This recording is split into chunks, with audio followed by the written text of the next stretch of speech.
Friends, ये video ज़बान की तदरीस में ग्रामर के किरदार पर है।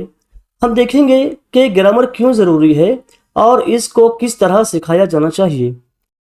देखिए फ्रेंड्स, ज़बान एक इमारत की तरह होता है। जिस तरीके से इमारत की जो बुनियाद होती है, अगर वो मजबूत होती है तो इमारत खड़ी रहती है। बिल्कुल इसी तरीके से ग्रामर या जो कवायद होते हैं वो ज़बान की बुनियाद होते हैं। एक तरीके से हम ये कह सकते हैं कि ग्रामर जो है वो ज़बान का बुनियादी ढांचा होता है।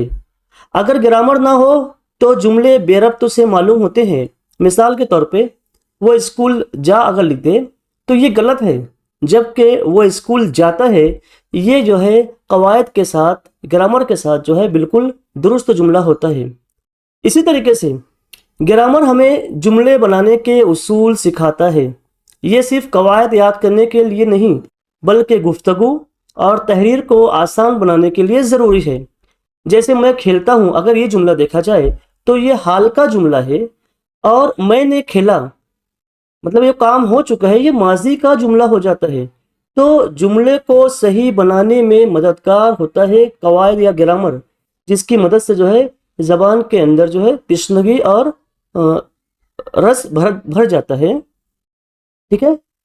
तीसरा, अब क्लासरूम में ग्रामर पढ़ाने का मकसद सिर्फ उसूल याद कराना नहीं होना चाहिए, क्योंकि होता यह है कि क्लासरूम में एक मकसद के तहत जो है टीचिंग की जाती है। तो ग्रामर के उसूल अगर याद करा दिए जाएंगे और बच्चे उसको जो है अमली तौर पर नहीं करेंगे तो कहीं ना कहीं जो है बच्चे ज़बान के उसूल को समझ नहीं पाएंगे। इसीलिए टीचर को चाहिए कि ग्रामर को सुनने, बोलने, पढ़ने और लिखने के साथ जोड़ना चाहिए, ताकि बच्चे ज़बान को अमली तौर पर इस्तेमाल कर सकें। ठीक है। आजकल ग्रामर सिखाने का बेहतरीन तरीका यह है कि पहले मिसालें दे और फिर उसूल निकलवाएं, क्योंकि पुराने ज़माने में तारीफ़ें रटाई जाती थी, लेकिन अगर बच्चों को पहले मिसालें दे दी जाए और फिर उसके उसूल बताए जाएं तो बच्चों को समझने में ज़्यादा आसानी होती है। मसलन जो है बच्चों से कहा जाए कि आज, कल और आने वाले कल पर जुमले बनाए, इस तरह वो जुमले को अमली तौर पर समझेंगे और उनकी जो तदरीस है क्लासरूम में, ज़बान की तदरीस, वो अच्छे तरीके से होगी। बात करते हैं रिवायती और जदीद कवायद के बारे में। जैसा कि हम जानते हैं कि पुराने ज़माने में सिर्फ तारीफ़ें रटाई जाती थी, लेकिन आज जदीद ज़माना है जिसमें एक नया तरीका ये बताया गया है कि सयाक व सबाक के ज़रिए ग्रामर सिखाने की कोशिश की जाती है। मिसाल के तौर पे टीचर जो है कोई एक जुमला लिखता है और उसके अंदर उसको जो है फ़ाइल और मफ़ूल बताने की कोशिश करता है। तो टीचर क्या करेगा, सबसे पहले एक जुमला लिखेगा। मिसाल के तौर पे अली किताब पढ़ता है, और टीचर को बताना है, कवायद को बताना है कि इसके अंदर फ़ाइल और मफ़ूल को बताना है। तो क्या होगा, इस जुमले में जो है अब अली क्या है, अली जो है ये फ़ाइल हो गया, ये मिसाल के ज़रिए, और किताब क्या हो गया, किताब जो है ये मफ़ूल हो गया। इस तरीके से जो है टीचर क्लासरूम में जब टीचिंग करता है जदीद उसूलों के साथ, तो कवायद की और ज़बान की तदरीस जो है बहुत अच्छे तरीके से और मुकम्मल हो जाती है। ठीक है, सवाल जवाब देख लेते हैं। ज़बान की तदरीस में ग्रामर का बुनियादी किरदार क्या है? ज़बान को सिर्फ याद कराना, तलफ़्फ़ुज़ दुरुस्त कराना, अल्फाज रटवाना, या ज़बान के ढांचे को समझने में मदद देना। तो देखिए, हम लोगों को पता है कि ज़बान की तदरीस में ग्रामर का मकसद क्या होता है कि जो ज़बान है उसके ढांचे को समझने में मदद देता है ग्रामर। दूसरा सवाल, ग्रामर की तदरीस का हतमी मकसद क्या है? कवायद अजबर करवाना, ज़बान के दुरुस्त और बामकसद इस्तेमाल को आसान बनाना, मुश्किल मशक़ें देना, या निसाब मुकम्मल करना। तो देखिए, ग्रामर की तदरीस का हतमी मकसद जो है ज़बान के दुरुस्त और बामकसद इस्तेमाल को आसान बनाना होता है। अगला सवाल, जदीद तदरीसी लिसानियात में ग्रामर को किस तरह सिखाने पर जोर दिया जाता है? अमली मिसालों और जुमलों के ज़रिए, सिर्फ तारीफ रटवा कर, किताबी मशक़ें करवा कर, या सिर्फ जुमला के ज़रिए? तो देखिए फ्रेंड्स, इसका जवाब आएगा कि अमली मिसालों और जुमलों के ज़रिए जो है जदीद तदरीसी लिसानियात में ग्रामर सिखाया जाता है। अगला सवाल, अगर ग्रामर की तदरीस सिर्फ रटाई तक महदूद हो जाए तो क्या मसला पैदा होगा? طلبہ زبان میں تخلیقی اور فطری انداز اختیار نہیں کر پاتے، یہ صحیح ہے۔ طلبہ خوشخط نہیں بنتے، اس کا کوئی سمبند نہیں ہے۔ طلبہ تلفظ بھول جاتے ہیں، یہ بھی کوئی سمبند نہیں ہے۔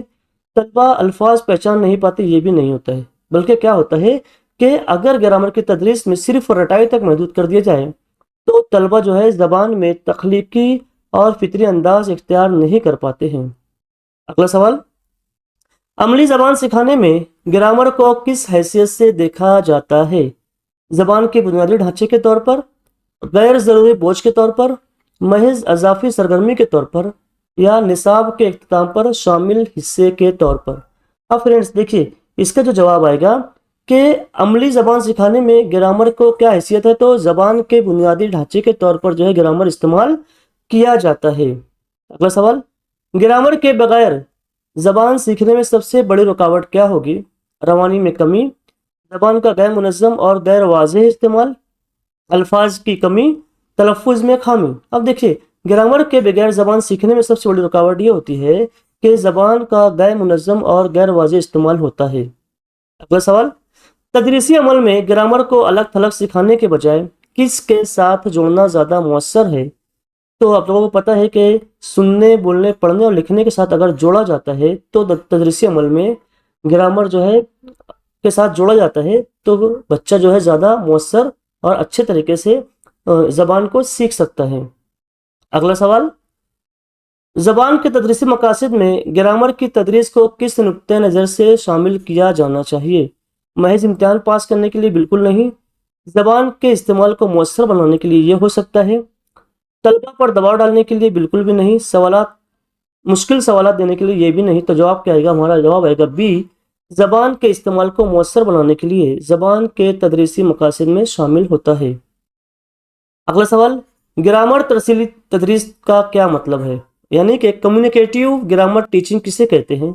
قواعد کو زبانی یاد کرانا یہ بھی بالکل نہیں ہوتا ہے، زبان کو ابلاغی اور عملی صورت میں استعمال کرنا یہ ہو سکتا ہے، زبان میں نصاب میں زیادہ مشقیں دینا یہ نہیں ہو سکتا ہے، صرف قواعدی اصطلاحات سکھانا یہ بھی نہیں ہو سکتا ہے۔ تو جواب کیا آئے گا؟ ہمارا جواب آئے گا دوسرا، زبان کو ابلاغی اور عملی صورت میں استعمال کرنا یہ گرامر ترسیلی کہلاتا ہے، تدریس کہلاتا ہے۔ اگلا سوال، لسانی تدریس میں گرامر کا بہترین طریقہ کار کون سا ہے؟ اصول پہلے، مثال بعد میں۔ صرف اصول بتانا کافی ہے؟ بالکل نہیں، مثال پہلے، اصول بعد میں یہ ہو سکتا ہے، اور صرف ترجمہ کرنا کافی ہے۔ اب دیکھیے، لسانی تدریس میں گرامر کا بہترین طریقہ کار یہ ہے کہ پہلے جو ہے ٹیچر مثال پیش کرے اور بعد میں اس کے اصول کو سمجھائے۔ تو فرینڈس، آئی ہوپ کہ آپ لوگوں کو یہ ویڈیو اچھا لگا ہوگا۔ اگر ویڈیو اچھا لگا تو ویڈیو کو لائک کیجیے، دوستوں کے ساتھ شیئر کیجیے۔ اگر آپ چینل پہ نئے ہیں تو چینل کو سبسکرائب کیجیے۔ کل ملتے ہیں نئی ویڈیو کے ساتھ، اور ایگزام کے لیے بیسٹ آف لک۔